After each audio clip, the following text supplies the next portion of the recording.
प्रखंड के विभिन्न क्षेत्रों में मनाया गया अक्षय नवमी। कार्तिक मास के शुक्ल पक्ष की नवमी तिथि को मनाए जाने वाला अक्षय नवमी आज डुमरी प्रखंड के विभिन्न क्षेत्रों में परंपरागत रूप से मान्यताओं के साथ मनाया गया। श्रद्धालु भगवान विष्णु के प्रतीक आंवला वृक्ष के नीचे बैठकर पूरे विधि विधान से पूजा अर्चना कर अपने व अपने परिवार की सुख शांति व समृद्धि की कामना की। अक्षय नवमी की पूजा आंवले के पेड़ से जुड़ी होने के कारण इसे आंवला नवमी भी कहा जाता है। अक्षय नवमी की पूजा करने वाली महिलाएं अच्छे और अपनी मन पसंदीदा पकवान बनाकर आंवले के पेड़ के नीचे बैठ पूजा की और पूजा आराधना के बाद सब परिवार आंवले के पेड़ के नीचे प्रसाद ग्रहण किया। महिलाओं ने फूल हल्दी चावल कुमकुम मिठाई से पूजा कर पेड़ के नीचे घी का दीपक जलाकर हवन कर आंवले के पेड़ की परिक्रमा की। पटेल नगर समीप स्थित आंवला पेड़ के नीचे पूजा करा रहे प्रयाग पांडे ने पूजा अनुष्ठान संपन्न कराया। उन्होंने बताया कि जो लोग अक्षय नवमी के दिन आंवला वृक्ष का पूजा करते हैं उन पर लक्ष्मी एवं विष्णु जी का प्रसन्नता होती है, जो अपने भक्तों की मनोकामना पूर्ण करती है। अक्षय नवमी के दिन आंवले के पेड़ के पूजन से सभी देवी देवताओं की पूजा के बराबर पुण्य प्राप्त होता है। पूजन कर रही महिलाओं चंदवा देवी, गायत्री देवी, गीता देवी, ललिता देवी, सोनिया जायसवाल, अंजू देवी, उमा देवी, बिंदा पांडे, आशा पांडे, मोनी अग्रवाल, सालू जायसवाल आदि ने बताया कि सनातन धर्म से जुड़े लोगों के लिए कार्तिक मास अत्यंत ही पवित्र एवं नियम व निष्ठा से जुड़ा माह होता है। उन्होंने कहा कि अक्षय नवमी की पूजा से एक एक की समतुल्य पुण्य प्राप्त होता है।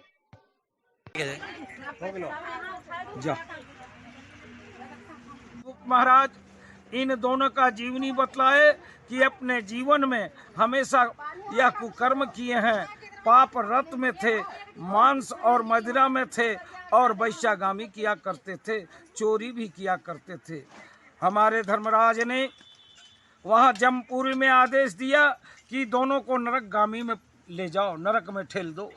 जमदूत लोग धक्के मार करके दोनों भाई को लेने लगे, लेकिन धनंजय जो है वहाँ चित्रगुप्त महाराज के आदेशानुसार उनको स्वर्ग ले जाने के लिए कहा और कृष्ण को नरक में ले जाने के लिए कहा। हमारे धनंजय जी को वह जब ऐसे स्वर्ग के रास्ता में लेके चले तो वहाँ का इस तरह से देख करके अप्सरा लोग फूलों के माला से धनंजय को अर्पित करने लगे और इधर कृष्णा को ले जा करके नरक में है सो ढकेलने लगे।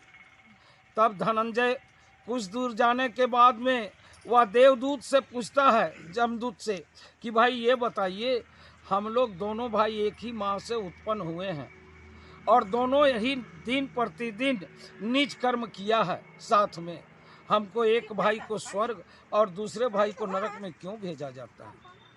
तो वहाँ पर नारद जी कहते हैं कि धनंजय जो है सो गंगा के तट में अपने आचार्य गुरु के साथ में गंगा में स्नान किया था और उनके आचार्य ने यही शुक्ल पक्ष तृतीया कार्तिक को यह अक्षय दान की थे, उसके साथ धनंजय मिल करके अपने गुरुदेव के साथ उन्होंने दान पुण्य किया था। इसलिए धनंजय तुम स्वर्ग जा रहे हो और वो नरक जा रहे हैं। वह वार्तालाप किया दूत से कि भाई ये बताओ कोई उपाय है, थोड़ा आदमी के बात करने से मित्रता हो जाती है, तो उस तरह से आपसे इतना वार्तालाप हो रही है, आप मेरे मित्र के समान हैं, आप मुझे बतावें कि मेरा भाई स्वर्ग की प्राप्ति कैसे करेगा। तब नारद जी कहते हैं एक ही उपाय उसका है। शोभा देवदूत ने बताया कि आपने जो आचार्य के साथ में गुरुकुल में जो अक्षय नवमी व्रत किया था उसका तुम पुण्य अपने छोटे भाई को दे दो। अक्षय नवमी कार्तिक शुक्ल पक्ष नवमी तिथि को यह अक्षय नवमी व्रत है। इस व्रत करने से पूर्व जन्म और इस जन्म जो भी ज्ञान या अज्ञान से पाप हुआ हो, या व्रत करने से, कुष्मांड दान करने से, आपको आंवला के वृक्ष के नीचे भगवान का विष्णु का पूजन किया जाता है। इस पूजन से पूर्व जन्म और इस जन्म का पाप मिट जाता है। इसमें कथा के प्रसंग में कृष्ण और धनंजय दो भाई थे। वह पिता उनके सारा संपत्ति को जिमा करने के बाद में जब वह वनवास जंगल चले गए और वहीं उनकी मृत्यु हो गई। यह व्रत जो है करने से सब पाप निवृत्त हो जाता है, लेकिन कृष्ण और धनंजय दोनों भाई जो थे वह कभी भी धर्म कर्म को नहीं किए और अपने पिता का धन को वह वैश्यावृत्ति में और जुआ में सब है सो हार गए।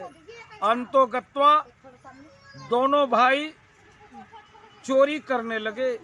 चोरी करने के पश्चात जब उसको पकड़ा गया और राजा ने उनको अपने नगर से निकासी कर दिया। दोनों भाई जंगल में रहने लगे। अंतोगत्वा उस सबको भोजन कुछ नहीं था तो पशुओं को पक्षियों को मार करके भोजन किया करते थे। दोनों वैश्यागामी थे और शराब दिन भर पीते थे। अरे जरा शांति बनाए रहिए ना। दिन भर शराब पीते थे।